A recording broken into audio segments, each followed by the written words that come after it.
हमारे YouTube channel को subscribe करना और बेल आइकन दबाना ना भूलें ताकि हर वीडियो आप तक सबसे पहले पहुंचे। नमस्कार, आप देख रहे हैं हिंदी टीवी 24। आप तमाम दर्शकों का हमारे न्यूज़ चैनल में स्वागत है। आज 3 खास खबर लेकर हम आपके समक्ष हाजिर हैं। चलिए खबरों की शुरुआत सबसे पहले एक महत्वपूर्ण खबर जो पुलिस व्यवस्था पुलिस सिस्टम से जुड़ा हुआ उससे करते हैं। बिहार सरकार जिस महिला सशक्तिकरण की बात करती है उस महिला सशक्तिकरण काल में एक महिला दिन रात पुलिस और थाने की चक्कर काट रही, बावजूद उसके अभी तक पुलिस के द्वारा कोई सहयोग कोई न्याय नहीं मिल रहा है।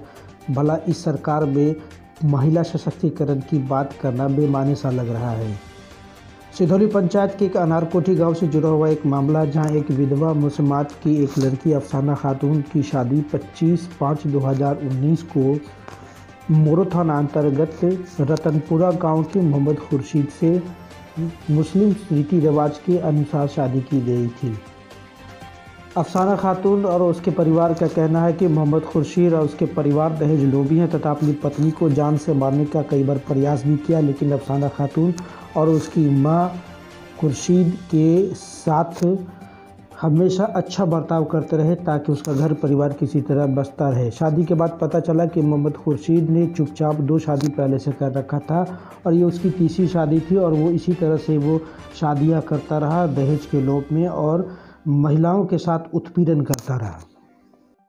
सबसे अफसोसनाक बात तो ये है कि शादी के बाद वो अपनी ही पत्नी को परेशान करता रहा, लगातार दहेज की मांग करता रहा। नहीं देने पर उसने अपनी ही पत्नी का पॉर्न वीडियो गंदी फिल्में बनाकर वो उसके गांव और समाज के लोगों के मोबाइल पर लगातार भेजता रहा। आइए खुद सुनते हैं पीड़ित उस महिला अफसाना खातून की ज़बानी उसकी आप बीती। अफसाना खातून, क्या हुआ है बताइए।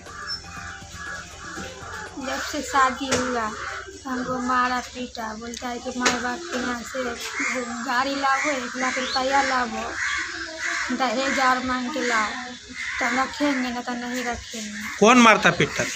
मेरा पति। क्या नाम है उसका? मोहम्मद खुर्शीद। अच्छा, और क्या करता? बोलता है कि से दहेज मांग के लाओ, नहीं दिया तो मारेंगे पीटेंगे। मरता है फिरता है घर बंद करके, बोलता मांग के लाओ। नहीं दिए तो बोल गंदा वीडियो मेरा बनाकर पूरा गांव समाज के मोबाइल पर छोड़ दिया है, मेंबर के मोबाइल पर छोड़ दिया, मुखिया को मोबाइल पर छोड़ दिया है। क्या चाहती हो तुम?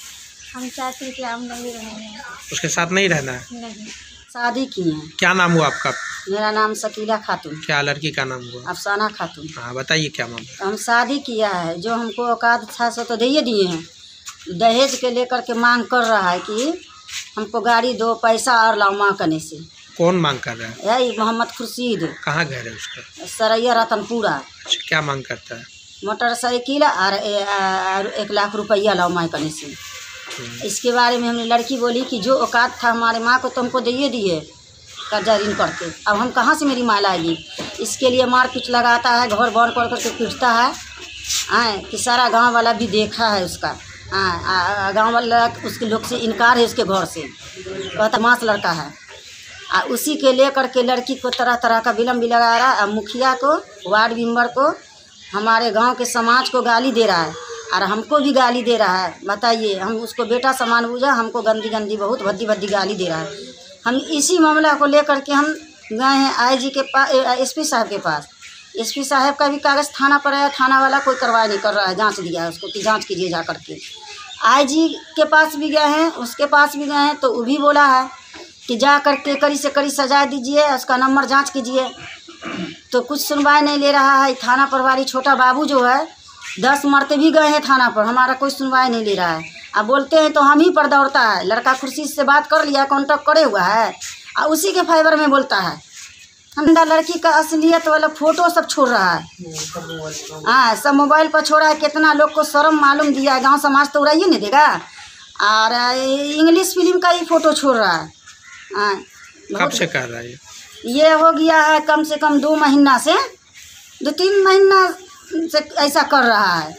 और इमाम साहब को भी गाली दिया, उसके मोबाइल पर गंदी गंदी मैसेज भेज रहा है, गंदी गंदी फ़ोटो छोड़ रहा है, और उसको भी तुम ताम किया है। इमाम साहब का नंबर कौन दिया उसको? हाँ।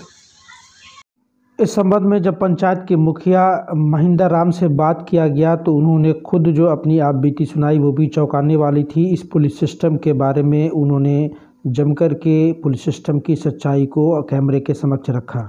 मामला मेरे गांव के ही शकीला खातून और मैंने अपनी पुत्री का विवाह अफसाना खातून का मोरे थाना अंतर्गत मोहम्मद खुर्शीद आलम से किया, जिसमें पूरे गांव मुस्लिम रीति रिवाजों से उनकी शादी विवाह हो चुकी है। कुछ ही दिनों के बाद 6 महीना साल भर के बाद उनका आपसी विवाद चला। विवाद का मामला जहां तक हम लोग को जानकारी है दहेज प्रथा को लेकर है। इस मामले में हम लोग वहां 2 बार गए भी पंचायती करने के लिए, लड़की को भेजा भी गया वहाँ, लेकिन लड़का चरित्रहीन प्रतीत होता है। लड़का कमाता है मुंबई में और मान लिया जाए लड़की को खाना खुराक ही नहीं देता है। वहाँ के समाजों लोग ने कहा कि ठीक है लड़की का परवरिश कीजिए, लड़का को हम लोग समझाएंगे, लेकिन लड़का कहीं से मेरा मोबाइल नंबर ले लिया, मेरे मोबाइल पर मेरे फ़ोटो का एडमिन बना के अश्लील वीडियो शकीला खातून और उसकी बेटी को गाली देना और पूरे क्षेत्र में ग्रुप बना के पूरे क्षेत्र में इमाम साहब है ना, गांव के सभी गणमान्य व्यक्ति, वार्ड मेंबर, सभी को मेरे छवि को ख़राब कर रहा। इस मामला को लेकर हमने शकीला खातून को कहा तुमने क्या किया, तो उन्होंने एसपी साहब को आवेदन दिए। मालूम हुआ हमारे क्षेत्र अंतर्गत पतोर ओपी पे ये मामला है। हमने पूछा, बड़ा बाबू से मिलने गए, मिलने के उपरांत हमने पूछा सर ये मामला को आप देखिए, आप लोग क्यों नहीं देख रहे, मेरे छवि को और किसी महिला को छवि को बर्बाद किया जा रहा हो। इस परिस्थिति में कहीं पर भी उस लड़की का शादी विवाह होना असंभव प्रतीत होता है ना। उन्होंने कहा कि ये मेरे अंतर्गत नहीं आता है, वो मोरो थाना का आता है, लेकिन फिर भी हमने उनसे रिक्वेस्ट किए कि सर हम जनप्रतिनिधि हैं सर, लोगों का मेरे प्रति कर्तव्य बनता है कि आपको जानकारी देना और आप प्रशासन है सहयोग कीजिए सर, आपके अंतर्गत ये शकीला खातून आती है। ठीक है, इतने बात कहने के बाद कहा कि ठीक है मैं बड़ा बाबू को वहाँ फ़ोन करता हूँ, उनके पकड़ धक्कर का जो है, लेकिन अभी तक कोई कार्रवाई नहीं हुआ। कहीं न कहीं मुझे ऐसा लगता है कि प्रशासन की बहुत बड़ी चूक है। आप ये मामला कितने दिनों से चल रहा है? ये मामला 2 महीनों से चल रहा है, लॉकडाउन के ही समय में से चल रहा है। आपको लग रहा है कि भाई कहीं ना कहीं प्रशासन की लापरवाही है? हाँ 100% साइबर क्राइम कर रहा है। जिस तरीका का वो वीडियो, अश्लील वीडियो है ना, बना के लड़की का और किसी से फ़ोटो खींच के बना के भेज रहा है, तो साइबर क्राइम है। किसी का चरित्र को एकदम, हम लोगों के चरित्र को ख़राब कर रहा है, गांव के इमाम साहब के चरित्र को ख़राब कर रहा है, वार्ड सदस्य के चरित्र को, आज उसका फ़ोटो लगा के कल मेरा फ़ोटो लगा के और वो नंबर से वायरल कर रहा है अश्लील पिक्चर। क्या उम्मीद है आपको सरकार से? सरकार से उनको भरपूर सहयोग की अपेक्षा है। देरी हो रही है लेकिन कार्रवाई होगी, इतना 100% विश्वास। आपने खुद पंचायत के मुखिया से पुलिस सिस्टम की सच्चाई, उसकी चूक, उसकी लापरवाही की कहानी सुनी। अब देखना है कि पुलिस इस ओर क्या अग्रसर कार्रवाई करती है। अब चलिए इसी ज़िला की दूसरी घटना जो इस पुलिस सिस्टम की सच्चाई का पोल खोल रही है उससे आपको रूबरू कराते हैं। बेबसी और बेचारगी क्या होती है ये सिर्फ उस शख्स को पता है जो इसे नज़दीक से महसूस कर रहा है। ऐसे ही एक बेबस बाप अपनी उम्मीद की किरण को आज भी जगाए हुए पिछले कई महीनों से बहेरी थाना और एसएसपी कार्यालय दरभंगा का चक्कर काट रहा है, लेकिन अब तक हाकिमों के द्वारा सिर्फ और सिर्फ उसे झूठी तसल्ली के सिवा कुछ भी नहीं मिला। उल्टे गांव और समाज के लोगों से रुसवाई जो हो रही है वो अलग। न कोई संस्था और न कोई सामाजिक संगठन उसकी मदद को आगे आ रहे हैं। एक छुपता हुआ सवाल कि जिम्मेदार पुलिसकर्मियों से कि क्या कोई पुलिस से इंसाफ की उम्मीद लगाई जाए या नहीं, और अगर इंसाफ मिलेगा तो कब तक। आपको बताते चले कि एक दिव्यांग बाप हयातुल्ला अंसारी पिछले कई महीनों से अपनी 16 वर्षीय नाबालिग लड़की निशा को हासिल करने के लिए, या ये कहिए कि इंसाफ के लिए बहेरी थाना का लगातार चक्कर काट रहे हैं, लेकिन सिवाय झूठी तसल्ली से उनको अब तक कुछ भी हासिल नहीं हो पाया। ततुल्ला अंसारी अपने गांव में एक छोटे से कटघरे में सामान बेचकर अपने परिवार का भरण पोषण करता है। घर की सबसे छोटी लड़की निशा परवीन काल्पनिक नाम पढ़ाई कर रही थी कि पड़ोस का एक लड़का मनोज राम पिता ताऊ राम ने उसे शादी के नियत से बहला फुसलाकर उसे लेकर भाग गया। इसकी लिखित शिकायत बहरी थाना में दर्ज किया गया, जिसकी प्राथमिकी दर्ज हुई, जिसकी संख्या 219/20 दिनांक 8/9/2020 है। लगभग 3 महीना होने को है, लेकिन अभी तक उस बेबस बाप को झूठी तसल्ली ही मिल पाई है। क्या मामला है? हमारी लड़की नाबालिग थी, पढ़ने के लिए जाती थी, तो पड़ोस के लड़का एक मनोज राम उसको बोरा फुसला कर ले गया। क्या नाम है लड़की का? मनोज राम। आपकी लड़की का क्या नाम? गुफराना परवीन। अच्छा, फिर क्या हुआ? तब जाके थाना में 2 तारीख को जाके आवेदन दिए, 8 तारीख को केस दर्ज हुआ। और उसके बाद बोला आज होगा, कल होगा, अभी तक नहीं हुआ। इसके चलते पे हम दरभंगा में आवेदन दिए 22/10 एसएसपी साहब के यहाँ, एसपी साहब के यहाँ 22/10/2020 को। उससे से भी खबर नहीं आया। बोला कि हम पेपर भेज दिए। वो लोग को बोलते तो आजकल बना के 4था महीना चल रहा है, अभी तक कोई हम लोग को इंसाफ नहीं मिल रहा। हमारी बेटी मिल जाए, और इसकी माँ का बहुत बीमार रहते हैं, इसके चलते कोई कुछ हो जाएगा इसके बीच में तो फिर हम लोग कहीं के नहीं रहेंगे। हम सरकार से चाहते हैं, हमें इंसाफ चाहिए। मतलब गुफराना आपकी बच्ची की जो माँ है वो बीमार रहती है इसी मामले को लेकर? अच्छा, तो सरकार से आप ये मांग कर क्या कर रहे हैं? इंसाफ दीजिए जल्द से जल्द। अब एक सबसे बड़ा सवाल है कि उस नाबालिग लड़की की वजह से अगर उसकी माँ को कुछ हो जाता है, उसके परिवार को कुछ हो जाता है, तो इसका जिम्मेदार कौन होगा? क्या ये इस पुलिस सिस्टम की सच्चाई को पोल नहीं खोल रही है? ये एक सबसे बड़ा सवाल है।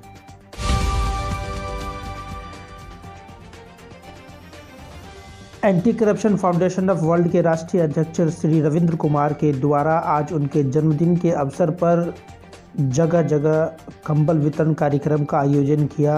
आपको बताते चले कि रविंद्र कुमार एक सामाजिक कार्यकर्ता हैं और वो अपना एक संगठन anti corruption foundation of world को संचालित कर रहे हैं। आज उनके द्वारा जन्मदिन के अवसर पर एक सीधे साधे कार्यक्रम में निसहाय और ज़रूरतमंद लोगों के बीच में सैकड़ों की संख्या में कंबल का वितरण किया गया।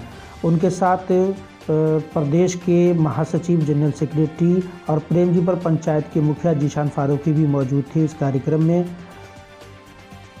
आपको बताते चले कि एंटी करप्शन फाउंडेशन के द्वारा कंबल वितरण का कार्यक्रम अशोक पेपर मिल थाना के अभय कोचिंग सेंटर पर बल्हार नवका टोल अकराहा गांव के गरीब निसहाय लोग रघुनाथपुर चंद्रपट्टी के बीच में गोविंद मंडल के दरवाजे पर कंबल वितरण किया गया। इस अवसर पर अभय यादव, श्याम राय, शशि यादव, राधे यादव, गोविंद मंडल, दीपक मंडल, प्रकाश झा, मोहम्मद इमरान सहित कई कार्यकर्ता उपस्थित थे। और पूरे देश में हम लोग गरीबों के लिए काम कर रहे हैं, तो एक छोटा सा प्रयास इस ठंड के समय में गरीब निरीह लोगों के बीच में कंबल वितरण के रूप में किया गया है। और इसमें हमारे स्वयंसेवी संस्था के जो सदस्य हैं, गोविंद मंडल जी, दीपक मंडल जी, प्रकाश जी, और ये अभय जी, राधे जी, और हमारे साथ अभी प्रेमजीवर के मुखिया जी हैं जीशान फारूकी साहब, जो हमारे नेशनल टीम के मेंबर भी हैं, शशि कुमार राय जी हैं जो नेशनल टीम के मेंबर हैं, जो समस्तीपुर के जिला के हैं श्याम जी, और जिला के डायरेक्टर हैं। तो इन लोगों के द्वारा सहयोग बराबर अनवरत हम लोग के संस्था को मिलता रहता है, और हमारी संस्था अनवरत हम लोग गरीबों के बीच में छोटा सा एक राहत के रूप में छोटा सा कार्य करने का कोशिश किए। सर, मैं एक सवाल, ये कितने लोगों को वितरण आपने किया? अभी हम लोग अशोक पेपर मिल में लगभग 30 लोगों को, और यहाँ भी लगभग 20-22 लोगों को दिया गया है।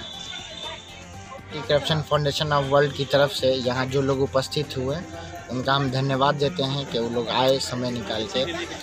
हमारे माननीय राष्ट्रीय अध्यक्ष महोदय भी आए इस कंबल के वितरण में।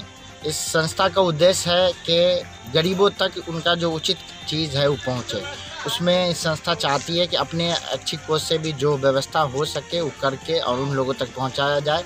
इसी कार्यक्रम के तहत विभिन्न जगहों पे जा के कंबल वितरण का कार्यक्रम किया जा रहा है और आगे भी किया जाएगा। इसमें किसी भी विशेष किसी को हम लोग टारगेट नहीं कर रहे हैं। हम लोग का मकसद है कि किसी गरीब को उचित लाभ मिल जाए और इसी उद्देश्य से संस्था आगे भी काम करेगी और अभी भी कर रही है। क्या नाम हो? जिशान फारूकी, मुखिया प्रेम जीवर और state general secretary anti corruption foundation of world.